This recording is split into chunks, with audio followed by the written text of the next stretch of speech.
Hello again, and welcome to Astronomy Toronto. I'm your host. My name is Randy Atwood, and I'm a member of the Toronto Centre of the Royal Astronomical Society of Canada. Well, Astronomy Toronto is on the air again. This is our 54th show here on Rogers Cable since we started back in 1981. Astronomy Toronto is produced by the Toronto Centre of the Royal Astronomical Society of Canada. The RASC is an organization made up of both amateur and professional astronomers who meet here in Toronto at the McLaughlin Planetarium to discuss aspects of astronomy and also get outside together underneath the starry skies to do some observing. Well, in today's show, we're going to be talking about some recent astronomical happenings. We're going to be looking at a total solar eclipse of the sun which took place last March. Several members of the Toronto Centre were in the Philippines to witness and document this total eclipse, and we've got some pretty spectacular video and slides to show you. As well, the fall of 1988 is a fantastic opportunity for people with telescopes to get really good, clear views of the planet Mars. We'll have an expert on Mars, not from Mars, on Mars here in the studio to talk about this interesting red planet. As well, we'll have a couple experts who know a lot about the space program to come in and talk about the current shuttle program and Canada's future with it. So all these things are upcoming in the next hour. Sit back, relax. But since we haven't been on the air for a year or so, we've had time to go back through the 53-odd programs that we've produced and pull out some little snippets. So we'll go back to the old file and show you a few things that we've done in the past with Astronomy Toronto. Let's look at that videotape now. During the 65 minutes of full moon darkness, the moon's brilliance wanes, the Milky Way appears, and in the zenith, Comet Halley puts on its best show. Soaring high, south of Capricorn. Well, it was the most beautiful sight I'd ever seen. As we sailed from behind the moon, we would see Earth rise, and the Earth was a half Earth as we looked at it. And it was, almost a 250,000 miles away, and it was just a jewel of blue and white. Next on Astronomy Toronto, a visit to the McLaughlin Planetarium to see the new Astro Center displays and the mysteries of the Star Theater.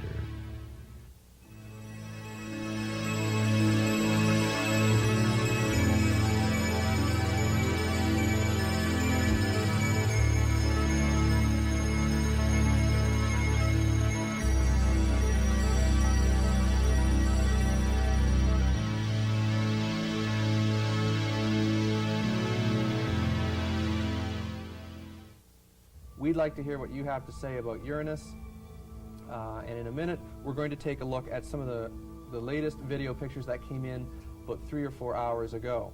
Yeah, the detail we're going to see on Miranda is just incredible. Here we go. That's Miranda. That is a moon of Uranus, and it's the closest moon to the planet, closest known moon. And it's one of the small ones. And it's only 310 miles across. Most astronomers, I think, agree that there is maybe life in the universe. Maybe there is, maybe there isn't. But astronomy has now developed to the point where we can begin to search for life. We have new space instruments coming that will provide data which will need ground-based backup.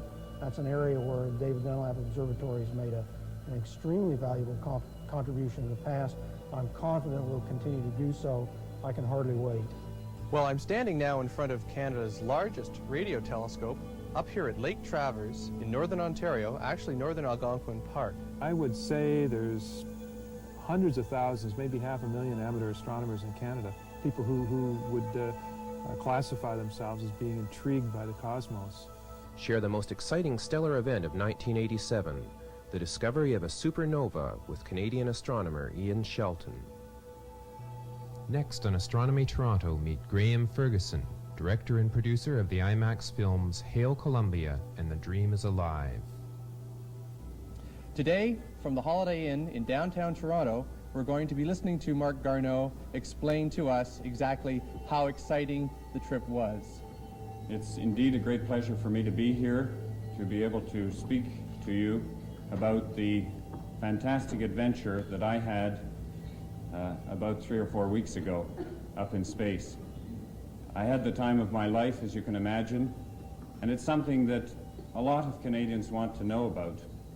And I want to try to explain it to the best of my abilities to give other people some sort of inkling of what it's like to be up there. There's no doubt about it. I've had the chance to go to heaven and to come back. And the memories that I will carry of that particular experience will be with me always. Now I'd like to welcome to Astronomy Toronto Tim Turnbull, who has compiled a few items of interest that have been on the astronomical news wires. Tim, welcome to Astronomy Toronto. Thank you, Randy. And now here's the news. If ever a spacecraft had the right name, this is it. Voyager 2. It's been hurtling through space for the past 11 years. It's visited the planets Jupiter, Saturn, and Uranus. Now the American unmanned spacecraft is less than 1 year away from its next target, Neptune. Next August, Voyager 2 will send back pictures of the fourth largest planet, which is 4.5 billion kilometers from Earth. After passing Neptune, Voyager will continue on its way out of the solar system on an endless journey between the stars. The Soviet Union launched 2 unmanned spacecraft toward the planet Mars last summer. Each was to go into orbit around the red planet, rendezvous for a while, then land on the largest moon of Mars, Phobos, pictured here. Latest reports, however, indicate that one of the 2 spacecraft has failed, leaving the other spacecraft to attempt the landing on Phobos next April. We'll have more information on Mars later in the show. Meanwhile, the Soviet Union is keeping its space station Mir manned at all times. Mir is regularly visible from Toronto. It looks like a bright star passing overhead. The Saturday Star often reports on upcoming Mir flybys over Toronto. These are calculated by a local satellite observer and member of the Toronto Centre of the Royal Astronomical Society, Ted Moulton.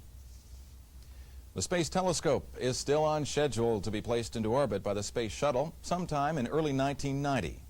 With a mirror diameter of 2.4 meters, it will be the largest telescope ever sent into space.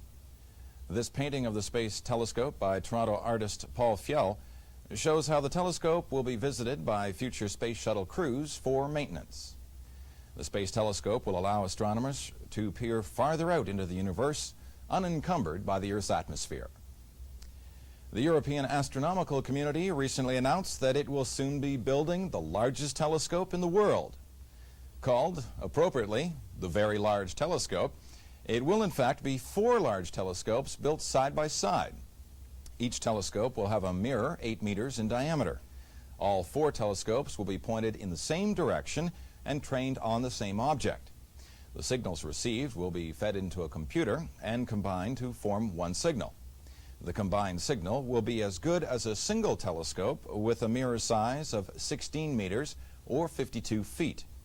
That's quite enormous when you consider that the largest telescope today has a mirror size of only 20 feet in diameter. The Very Large Telescope should be completed by 1998. Finally, closer to home, the University of Toronto's observatory in Richmond Hill is in danger of closing. The 74-inch telescope at the David Dunlop Observatory has been used to make astronomical discoveries for the past 53 years. But increased light pollution from Richmond Hill and Metro Toronto is making it harder for astronomers to see and measure the light from faint stars. Like many observatories in North America, it may have to be closed down soon. And astronomers will be forced to do their work in observatories far away from civilization. One site mentioned is the Andes Mountains in Chile. That's the news, and now commentary with Randy Atwood. Thank you very much, Tim. The news about the David Dunlop Observatory closing is sad, but not totally unexpected. For the past 30 years, the amount of waste light being sent up into the night sky has increased to a point that it is impossible to see any but the brightest stars. Day to day, we hear about air pollution, land pollution, and water pollution, but rarely do we hear about light pollution. An article in the Toronto Star in 1976 told us that this problem existed and would be a problem in the future. A quote from Dr. Helen Hogg, an astronomer at the David Dunlap Observatory, was the following, quote, "It is a sad commentary that modern civilization with its bright lights and indoor attractions has detracted from one of man's greatest birthrights, the ability to enjoy the sights in the eternal heavens." Many people wonder why they couldn't see Halley's Comet during the recent apparition in 1986. Well, the reason was light pollution. The light of the comet was lost in the glare from shopping mall parking lots, car dealers, and streetlights. The only way to see the beauty of the Milky Way is to drive at least 200 kilometers north of the city up to Algonquin Park. By the turn of the century, even this treat may be gone because light pollution is increasing at a rate of 10% per year.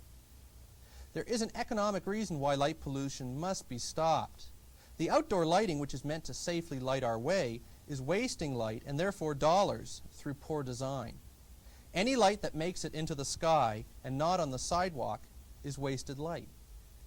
A simple solution to the problem is the installation of shields and reflectors to direct the light down, not out or up.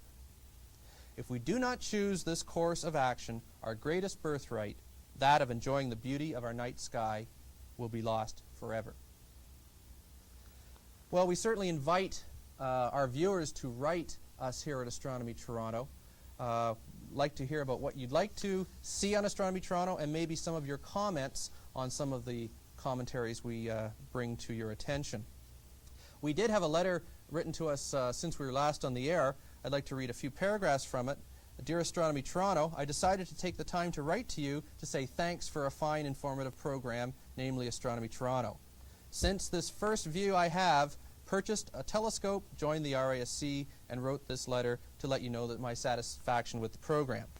Well, obviously we're choosing just the good letters out of the mailbag to read to you, but certainly we'd like to hear some of your complaints if there are any, and just to give you a little bit of incentive to write to us, any letters that we receive and read on the air, we'll send you a copy of the Observer's Handbook for 1989, a informative book on the sky for that calendar year.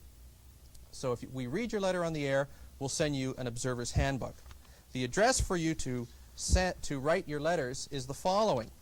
Send them to Astronomy Toronto, care of Rogers Cable TV, 855 York Mills Road, Suite 201, Don Mills, M3B 1Z1, and put, please, attention, Programming Department. Well, we'll be back in a moment to look at a recent total eclipse of the sun visible from the Philippines.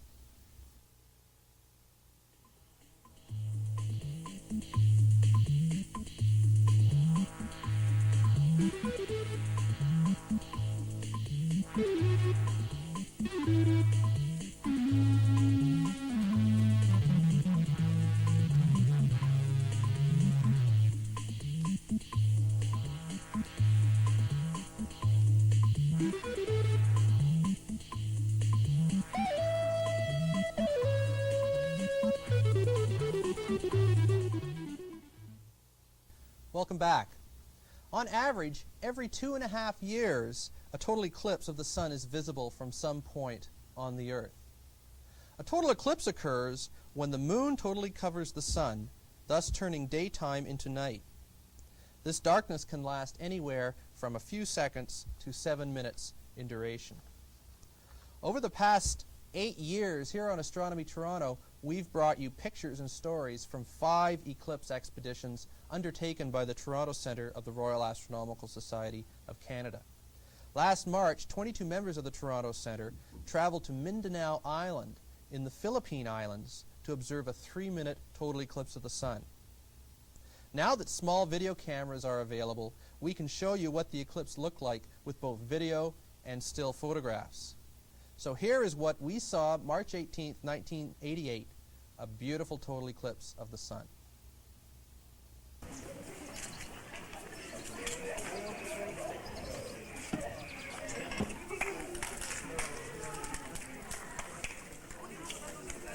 These clouds are like nothing. Eh? Sure.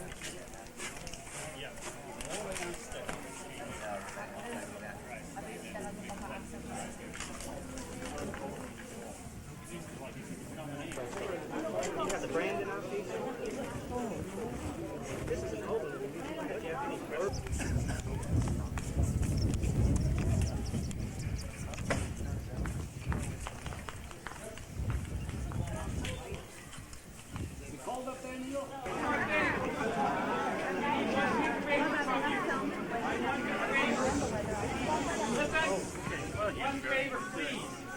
When the eclipse is total, when it gets dark, everybody quiet. Huh? Watch, enjoy. Don't run around, don't just quiet and enjoy, okay?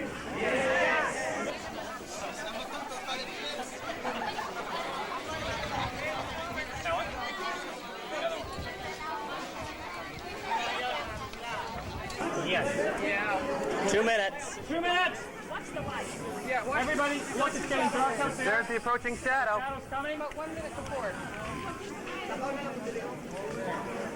Michael, we're just going to get a little bit. We'll get some corona. Corona and prominence is right at second contact.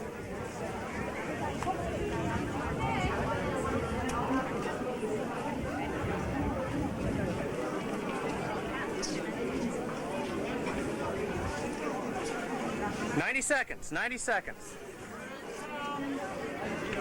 Look at that shadow coming. Look how it's getting darker. There's a shadow. You can see the shadow coming. Yes. Everyone, move back so you can see up. Stay back. You can't see anything. You want to look up. Everybody, quiet. Quiet. Quiet. Pretty quiet. 1 minute. 1 minute. Mark. 1 minute. Look for shadow bands.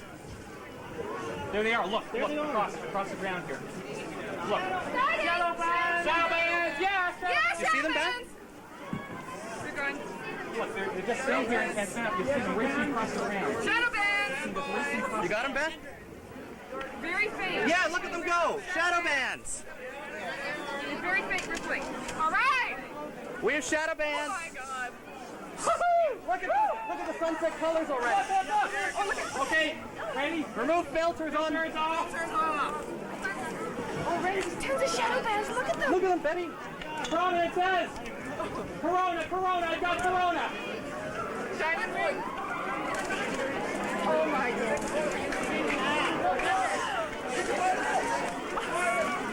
Oh wow. Oh, look at the prominences.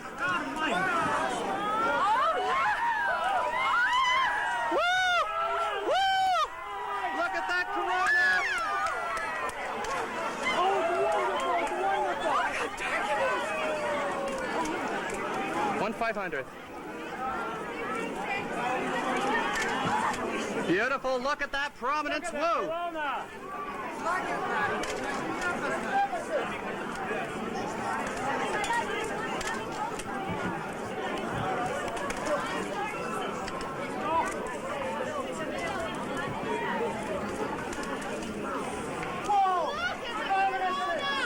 Oh, Betty, the video looks unreal.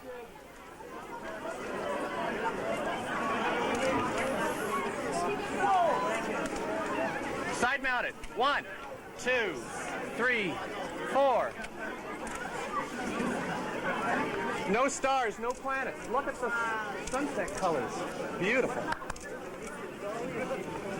Betty, look at that. Look at that corona so what in shape. It's not much, is it? Not like beginning. No. Okay, zoom in a bit on video. Oh, the video is spectacular. You sound like John Beatty. 160th. We're gonna lose that. Get your corona pictures in. 2/4. Here comes that 1/2. 1. Center that up a bit. Halfway. Halfway. Got it. Oh, I see a planet, Randy. You got a planet, sweetie? Mercury. Betty sees Mercury. I see Mercury. There's Mercury. Yep. You're right, Betty. My corona series isn't going to work. There it goes. I'm just observing this sucker now. Oh, look at that. Incredible. Oh, man.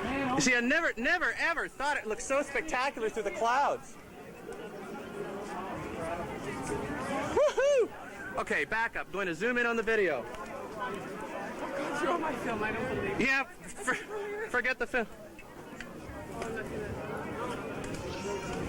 Look at him.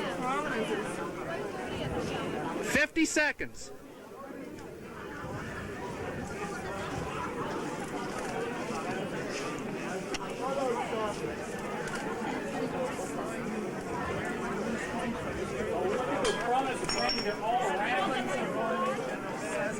Betty, think. Oh, look at that loop prominence. 30 seconds to go. Betty, think of the for the Paul painting. 15 seconds to go. 15th, 60th, 250th. I'm going to 500. See the chromosphere starting to come. Here comes 5 seconds. It's brightening out. It's brightening out. Look at that. Look. Oh, there's the chromosphere. Photosphere. We saw it, Michael. Filters. Oh, I still got it. Look at it. Look at it coming out. Bailey's beads. Bailey's beads. We can still.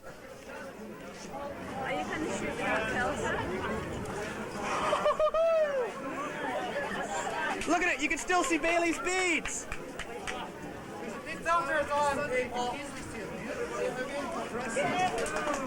Plus 30 seconds. Woo! Well, that was really a spectacular thing to see. For many of the people on our trip, it was their first eclipse. But for others like myself and Michael Watson and Bob May, it was our 5th or even our 6th total eclipse that we've been able to observe. Here are the impressions of a few people who were on our trip. I didn't really know what to expect. I didn't know how dark it would get. I didn't have any expectations at all of how it would feel. I guess that was the most surprising thing. What do you mean, how it would feel? It's an extremely emotional experience. It's just overwhelming. I was amazed that there were so many people there in our group who were able to control themselves so that they could take photographs and stupendous photographs, because I wouldn't have had the discipline to, because it was just so emotionally so overwhelming. The excitement, of course, of seeing an eclipse is something that builds over the years prior to seeing the eclipse, all the preparation that has to go into it, and it's the final culmination of the event, observing the eclipse itself, and I suppose it's just an emotional release of everything that's built up, and it's just the focal point. Why do you keep going back? I guess for a number of reasons. One is that there's never enough time to see everything that you want to see. And another reason, I suppose, can be answered in the same way is, why do you have one of your favorite dishes more than once in your lifetime? You've had it once, why have it again? It's because it's so spectacular and so wonderful that you want to repeat the experience. And memory fades. You can't quite remember exactly what it was like. It's still fairly fresh in my mind, but it's several months ago now, and the memory's faded a little bit, and over time it's going to fade again. I want to rejuvenate it. Picture yourself if you were there that day and you didn't know what was going to happen. Well, how do you think you would have reacted? This I wonder what non-scientific civilizations would have made of eclipses. They just, it's no wonder that there are so many myths about them. It is just so overpowering. If you didn't know what was going on, it would just terrify you. You really would think the end of the world was coming. One of the aspects of going to see an eclipse and traveling all the way around the world is the possibility that you might get clouded out. Well, that has happened, and it's, of course, something that every eclipse chaser just dreads, because you can spend enormous amounts of money and spend all this time preparing, and you could be clouded out at the last moment. We very narrowly missed being clouded out of this eclipse. We'd been told ahead of time, because of the weather and climate predictions, that we were going to have no difficulty in seeing it, that there would be a 95% chance of clear skies. But when we arrived there, we found that because of this intertropical divergence zone and some problems with how it was developing, that it was sort of alternately clear and cloudy from day to day. As it turned out, when we got up the morning of the eclipse, the clouds started to roll in quite early. And by about 15 minutes before the total phase, the sky was about 75% cloud covered. And there was the sun in this hole in the cloud with a big cloud bank moving up very slowly towards it. Of course, we were jumping around wondering, well, are we going to see it? Are we not? And as it turned out, during the total phase, the sky was about 90% cloud covered. There was one hole in the cloud. The sun was located there, and it was an elongated hole, and at the other end of the hole was the planet Mercury. And then just as the total phase was finishing, the clouds started moving up over the sun, and it was an incredibly beautiful effect, having this faint cirrus cloud move over the sun's corona, a phenomenon that I've never seen before. And then just immediately, right after the total phase ended, within a minute, the sky was completely socked in. So it was unbelievably lucky. President Aquino, for example, of the Philippines, was observing at a site just 20 kilometers north of where we were. She was clouded out completely and didn't see anything. So we were very, very lucky. I would just have to say it's the greatest natural phenomenon that I've ever seen, and well worth anybody's time and money to go and see. Eclipses of the sun are the most beautiful of all natural phenomena visible to mankind. The next total eclipse of the sun, visible from North America, can be seen from the islands of Hawaii, Baja California, and Mexico in July 1991. We'll be back in a moment to look at the planet Mars.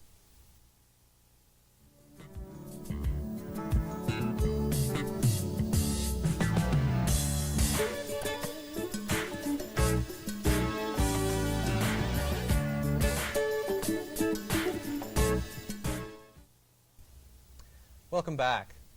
Planet Mars has been known through the ages as the Red Planet, the god of war, and through fiction, we've taken trips to the planet Mars through H.G. Wells and Edgar Rice Burroughs' books. In the fall of 1988, it's going to be a special time because astronomers will have a unique opportunity to take a close look at the planet Mars. And we're going to spend a few minutes with Phil Mozel from the McLaughlin Planetarium to talk about the planet Mars and find out what we're going to be able to see this fall. Phil, welcome to Astronomy Toronto. Thanks a lot, Randy. Very pleased to be here. Why is this opportunity to look at Mars so special in the fall of 1988? Well, this fall, Mars will be approaching the Earth more closely than it has for the last 17 years, and it will appear very high in the sky. So it's very easily seen from, say, the latitude of Toronto. So it's a golden opportunity for a person, say, in their backyard, even with a small telescope, to get out and have a look at this mysterious planet. Can you tell me why 1988 is so special? Why do we have to wait 17 years in between good opportunities to see the planet? Well, when we look at the solar system, we can think of it as basically a circular racetrack. The Earth, Mars, and the other planets whirling around the sun, and every so often the Earth will catch up to Mars and approach it more closely than at other times. And roughly every 2 years and 3 months, we make a reasonably close approach. Some of these approaches are more close than others, and this happens to be one of those years when we get very, very close. It's quite unique. The Mars is very visible in the evening sky. It's like a big red plane coming at you, big red light coming right at you. Yes, it's very, very obvious. When people ask me, how can I find this planet, where do I look, what time to go out, and well, I can give them times and locations, but basically I say face towards the east after the sun goes down, look for the brightest star-like object in the sky. That's Mars. There it is. We've got a slide of the planet Mars. Maybe we can bring that up, and Phil, you can tell us maybe who took this picture and where was it taken from? What are we seeing here? This photograph was taken in the United States with a large professional telescope, and we can see certain features on the surface of the planet. For example, up at the top, the large white spot is one of the Martian polar caps. And further down, we see some reddish desert areas, and overlaying that, dark, what turned out to be rocky areas. And all these features are visible from the surface of the Earth. So this is about as good as we can get with the largest telescopes. This is pretty well as good as you will get it because of our atmosphere swirling in front of our telescopes. The images aren't always what we would like. And that's why they want to put the space telescope above the atmosphere to give us a clearer view of the It will give us sky. a magnificent view once it is up there. Okay. In the next picture, we've got a drawing of Mars, and a lot of observers of Mars make drawings, don't they? Yes, they do. I like making Martian drawings. There are certain advantages over photography. You can quickly put down all you see in the shimmering atmosphere, and even in this high-tech world, a drawing can have scientific value, and there are organizations which will collect drawings such as these and put them to good use. Now that drawing is a historical one because it was drawn by a famous Mars observer. Tell us about this observer. Yes, that drawing is almost a century old now. It was put together by a man named Percival Lowell in the American Southwest, and he is famous for his canals. He thought he saw these lines crisscrossing every which way on the surface Let's of take Mars. another look at that drawing, Phil. Maybe we can see some of these canals. You mean these lines there, that they thought that these were man or Martian-made? Martian-made, yes. They believed that the caps were made mostly of water, and the canals would funnel that water down to the equatorial regions where the Martians supposedly had their great cities, and the rest of the planet was drying up, becoming desiccated, and they were desperately trying to save their doomed planet. Just from these little lines that someone saw through a telescope? Yes, there's quite a string of reasoning from that to the Martians. What do we know about these Martian canals? Do they exist, or did they ever exist? The canals exist in the minds of some observers. I see. We referenced the shimmering atmosphere earlier, and when you're looking through that haze of the Earth's atmosphere, you can't see things very clearly, and sometimes the mind will interpret certain blotchy features on Mars as these straight lines. It's a long way from that to Martian civilizations. Let's take a look at the next slide, which I believe is a closer view of the planet, one that we didn't really get to see until the mid-70s when the United States sent unmanned spacecraft to Mars. That's really the only way to get a good close look at the planet. That's to send some eyes there, even if they're robotic eyes. And here we see a network of canyons and valleys on the surface of the planet. This was taken shortly after sunrise. You can see some of the reddish deserts on the right, but on the left, whitish fog and ice that is formed during the cold Martian night. As the sun rises higher, that will eventually disappear. Now, it looked like, in that slide, it looked like river valleys. Does that make one think that maybe water used to run on Mars? That was a tremendously exciting finding from the Viking missions, that there may have been running water on Mars.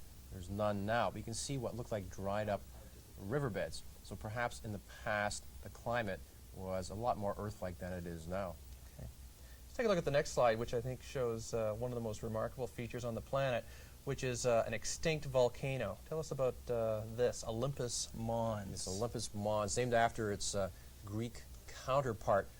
This is amazing. On a planet roughly half the size of our own, we have a volcano much, much larger than anything on the Earth.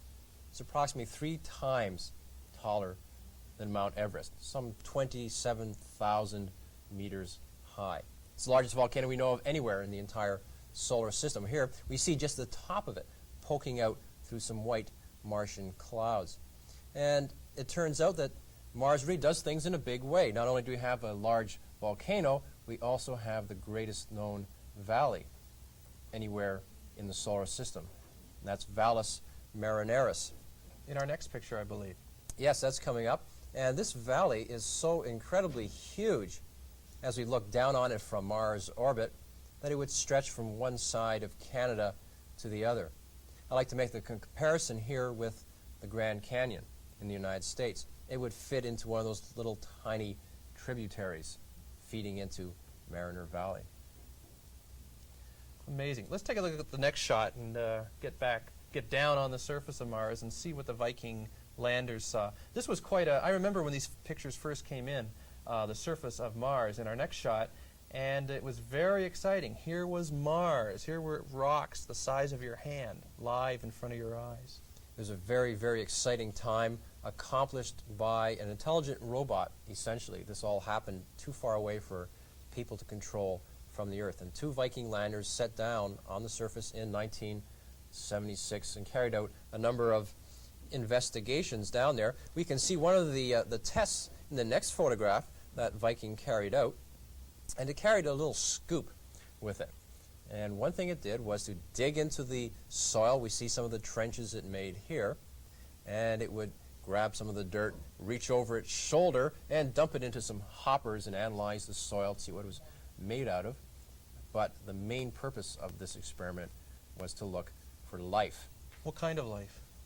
Well, we're not looking for those canal-building Martians anymore. That idea is pretty well out the window. So the best bet was to look for lower life forms such as bacteria. There are lots of bacteria living in Earth soils. Perhaps they were living on Mars as well. So the Viking was designed to carry a little microbiology laboratory with it, the size of a shoebox, to the surface of the planet. Now, it sent back its results. They caused a flurry of excitement for a time, but to the best of anyone's knowledge, we can interpret these results as negative. There doesn't seem to be any life on the surface right now. Why the ambiguity? Why isn't it a yes or no situation? Part of the problem comes with trying to do science over a region of space millions and millions of kilometers apart. We're here, Mars is a long ways off, and it also seems that Mars has very peculiar chemistry in the soil that seems to mimic life. So it was giving us readings that we would normally have said, yes, here is life. But looking back on it, interpreting other data that was sent back from the surface seems to indicate that, no, unfortunately, there's not even bacterial life here. In the next shot, recently in the newspapers, there's been a little bit of news of other beings on Mars. Let's take a look at this next shot. And Phil, maybe you can fill us in as to what's really going on here. Is that really a face on Mars?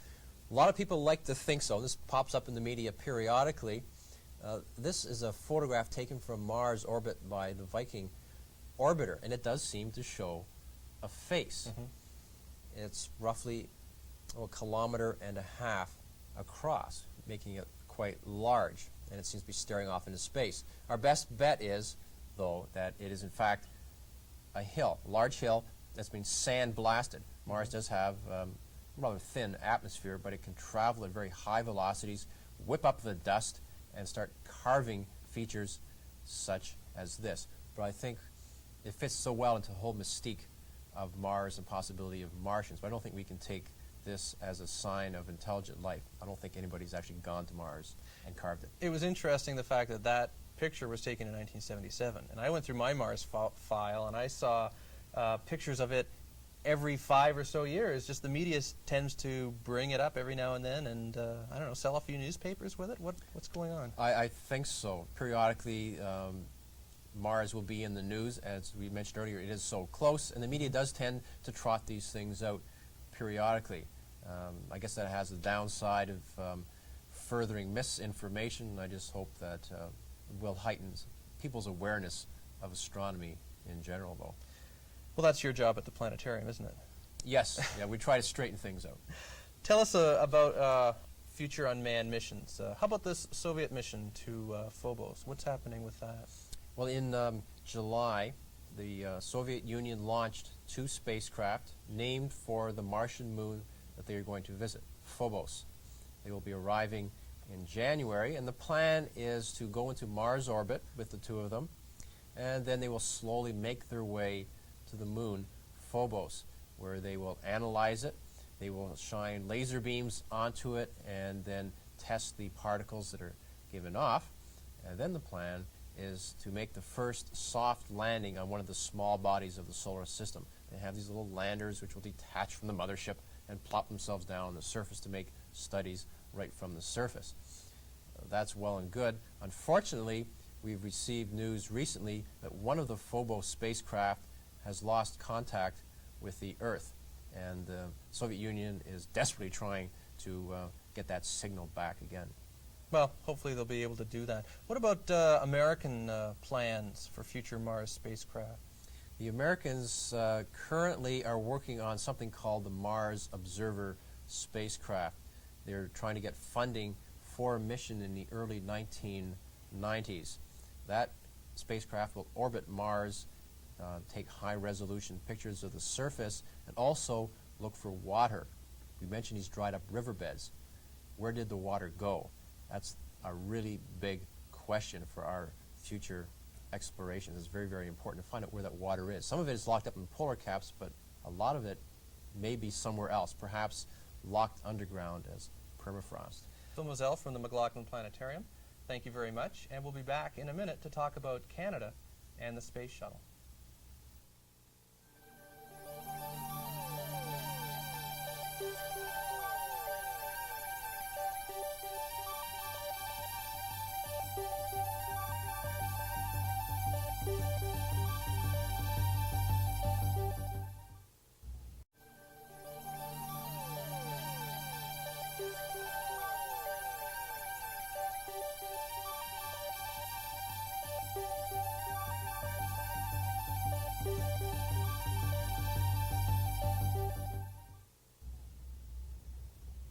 Welcome back.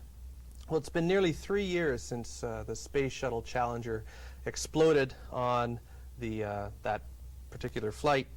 We're taping this interview tonight in August, so maybe by the time it's aired on Astronomy Toronto, the Discovery has already been up on its successful mission.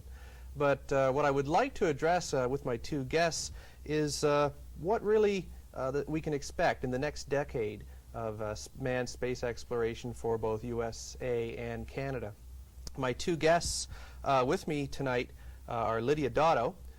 Lydia is Canada's, I believe, foremost space journalist and the author of a book, Canada in Space, Chronology on Canada's Manned Space Program. Welcome, Lydia. Thank you. And with Lydia is Paul Fjeld, who is a space illustrator, and he has been painting space shuttle scenes for quite a while and working on painting pictures of the space station. Paul, welcome to Astronomy Toronto. Thanks, glad to be here. Well, let's start with Lydia. A question about the last nearly 3 years. Tell me a little bit about your feelings about the recovery coming back from the Challenger disaster. What went right? What went wrong? Well, I think it has been a very long and, in many ways, very painful process for NASA. They've had a number of serious technical problems that they've had to correct and address. But I think even more fundamentally, they've had problems in terms of looking at the management of the program, looking at the political environment in which they live, which is a very difficult one and not likely to get much easier, and really reassessing their whole approach to space. And in many respects, I think solving the technical problems are perhaps more easy than some of these other ones. I think they've taken this opportunity of the almost 3-year stoppage in the launch schedule, which had been driving them, to look at a wide range of technical things that were wrong with the shuttle, and have tried to fix a lot of those. There are people who believe that the shuttle could have flown before this, but I think that NASA realized that they just simply could not take any chances, that if another accident occurred too soon, that was too serious, that the whole program would be on the line. It's an interesting thing you bring up. Paul, what do you think about that? The fact that there were 24 successful flights. It just happened to be that the 25th one went up on a very cold day. Why didn't they just fly the 26th flight when it was warm enough so that the systems would work? Well, that was a bit of a problem with them in the political situation that they were in. There were pressures on them to fly that essentially precluded them doing what they normally did, which was follow mission rules. If they had followed mission rules, which were you can't fly under cold situations like that, they had certain very hard, definite points that they, in all the previous time of flying manned spaceflight, that they could not break. And here they were just easily breaking them whenever it was convenient for them to do so. Was that a pressure to launch? I think so. I think that they needed to demonstrate something that the shuttle never really was. And this really goes back to the beginning of when the shuttle was, the shuttle program started, which was to try and convince Congress and a rather skeptical Senate and the rest that we needed man in space. The only way they could sell it was a shuttle, and the only way they could sell a shuttle was to make sure that it was a be-all, end-all system that would fly, be very economical, fly 20 flights, do all that stuff. And here they are, well into the program. It should be a mature system, and they still haven't been able to come close to the kinds of things they were promising. So I think that caused a lot of difficulty. I think it's, Paul is quite correct. I think it's important to, in retrospect, to understand the atmosphere that NASA was operating in at the time in January. They had the previous mission had been scrubbed something like half a dozen or more times. They were already very much behind their schedule, their launch schedule for the shuttle. they had, at the beginning of 1986, they had set a schedule for 16 launches for 1986, which, if you think about it, means more than once a month.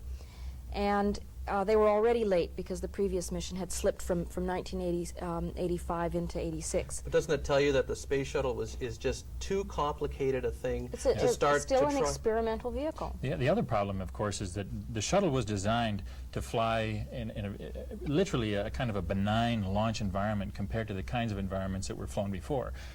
Gemini, Saturn could just punch through clouds and do things. It would fly, accelerate up to 8 Gs and whatever. Shuttle was very delicate. It only had a 3G structural capability. It had to land in a number of different areas. There were all kinds of problems, the chief of which was weather. So here you've got a launch site which is very, very, the weather is extremely all over the map. I mean, it's very, very difficult. Incidentally, there was a report recently, people have been evaluating NASA's recovery, not just the shuttle itself, but all of the ancillary support services and what people on the ground crews are doing. And there was a report recently that there are people who are still not happy with NASA's ability to predict the weather, particularly local conditions in the Kennedy Space Center area. And as Paul says, the weather is extremely critical on the launch. I think the funniest thing was that the early launches, they would have a little space shuttle in the water, and they'd bring all the Navy frogmen in and pick out all the astronauts. But then after the shuttle disaster, the report said if they ever landed in the water, the thing would have broken apart. You wouldn't have had anything to pick up. Hank Hartsfield made that comment when they were doing their little government assessment of what went wrong. He said that if they had to land it in the water, personally he believed they'd be wearing the payload with them in the front cockpit. None of the pilots believe that they practice in the simulators ditching in the water, but none of them really expect that would be a survivable recovery. Tell me a little bit about the public's perception. I think we know that there was always the possibility that one of these flights could blow up. I don't know exactly what number of flight it was for the American space program, but there could have been loss of life from the very beginning. But the fact that there wasn't until this space shuttle mission, I think, surprised a lot of people. Why do you think that is? I think that NASA had a very good record. In a way, it's very unfortunate that everything seems to be defined now. Everyone is sort of dumping on NASA and defining their success or failure by the Challenger accident. In fact, they've had a very successful track record, given the risks involved. But in a sense, part of it is NASA's own problem, and it again relates to the political climate. NASA does not like to talk about the fact that basically they're opening a frontier with experimental, highly complex technology that can fail and that people can die. And in fact, more people are going to die in space before we open it as a frontier. And I think that it's about time that NASA and the public and the political leaders faced up to that fact.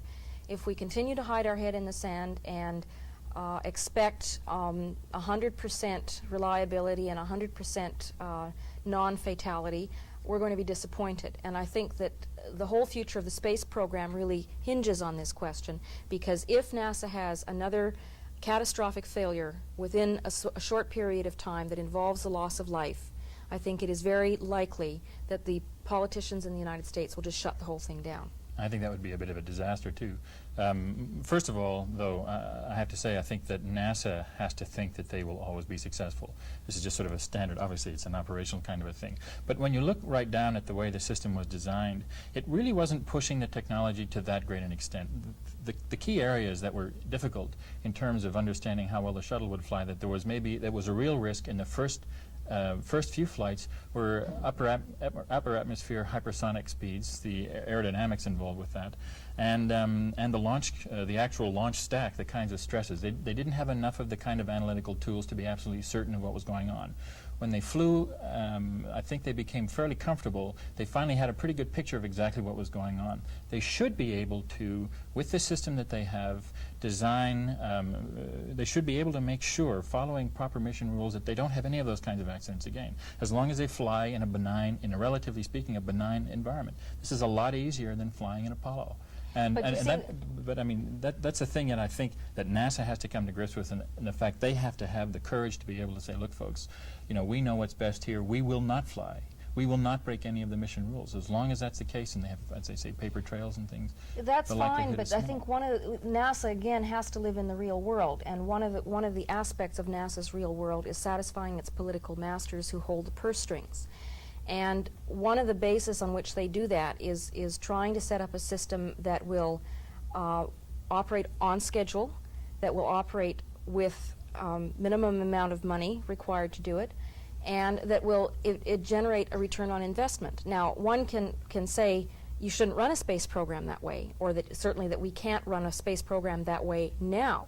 But NASA can say we shouldn't have to do that, but the fact remains that they live in a political climate in which they're always being threatened to having their budgets cut off at the knees. And I think that's one of the best things that's happened about this, if you can say that. I know it's rather bad. The best thing that's happened about this is I think that it forces the nation to really look and say, really, do we want to have a space program? This is, in fact, what's involved in having a space program. The strength to be able to say, look, folks, we don't have, I know it's not going to be on TV this morning at exactly the right time. We're going to have launch windows as opposed to launch dates. But also, I think the world will always look at launches, again, in a totally different light. Sure, they'll look at it like I think the point about television is particularly important because when we have open frontiers in the past, when people crossed the oceans and the prairies, there were a lot of people who fell by the way. But you didn't have a TV camera on the trip looking over people's shoulders. Here you see the whole thing in live television, and I think that presents an image and an immediacy to the public and an involvement in the public which did not exist when we opened frontiers in the past. And I think we have to make allowances for the fact that this is not the good news channel. That you may see things that upset you, you may see things that are shocking, but that's part of the reality. All right, now that we assume that Discovery has done its thing and we've got mission 26 up and safely down, what does the future hold for, say, Canadians? Let's talk about the Canadian aspect. We've got one astronaut, Mark Garneau, who flew 4 years ago, believe it or not. What about the next astronaut going up into space? Steve McLean. Yes. When's he going up? Well, it's the actual date has not been established, and particularly since we are talking at this point before the resumption of shuttle flights. But it's expected to be about 91 They're or looking so. at they're looking at 91. In fact, actually, just recently, the Canadian Astronaut Program Office had an invitation to a number of the NASA scientists and those people who would be involved in a program with on a mission with Steve McLean, the ancillary groups, and they were hoping that they might be able to get maybe 10% of the people to come on up to Canada, to Ottawa, to have a look. They got about 100% interest. There's a very strong interest in Steve's flight. One of the things that Steve's going to be doing is testing out something called the Space Vision System. This is kind of a semi-intelligent way of the arms, Canada's arms, in the future to be able to actually see what's going on in space and to have it's almost like their own eyes. And that's a very important developmental system. I think that's one of the reasons why Americans don't mind flying the Canadian astronauts like they maybe feel not quite the same way about flying some of the senators or the Saudi prince or whatever, is that the kinds of things Canada is involved with are actual system problems that are going to help the shuttle fly better and do its mission better. We have a second mission as well that is already committed, although we don't have a flight date for it. And that one will concentrate on life sciences, which is the other area in addition to robotics, which are the two areas that Canada has carved out a lot of expertise. And that will be flown by one of the three astronauts that has a background in medicine and physiology, and will concentrate on various aspects of health and medicine in space, and particularly the impact of zero gravity on the human body. That's something that's certainly going to be looked at in the next decade, and that is with our with the space station. I say our space station because Canada certainly has a big piece of the space station pie. Tell me a little bit about Canada's contribution to the space station, Lydia. Well, our major contribution to the tune of about $1.2 billion is a thing called the Mobile Servicing Center, which is a very advanced and elaborate version of what we are doing with the arm on the space shuttle. It is designed to help assemble the space station, and after that it will move around and it will be able to haul cargo and help dock the shuttle.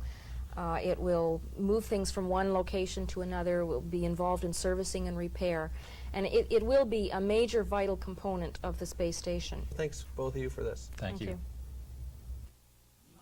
Full of chocolate, covered cream, arms that can only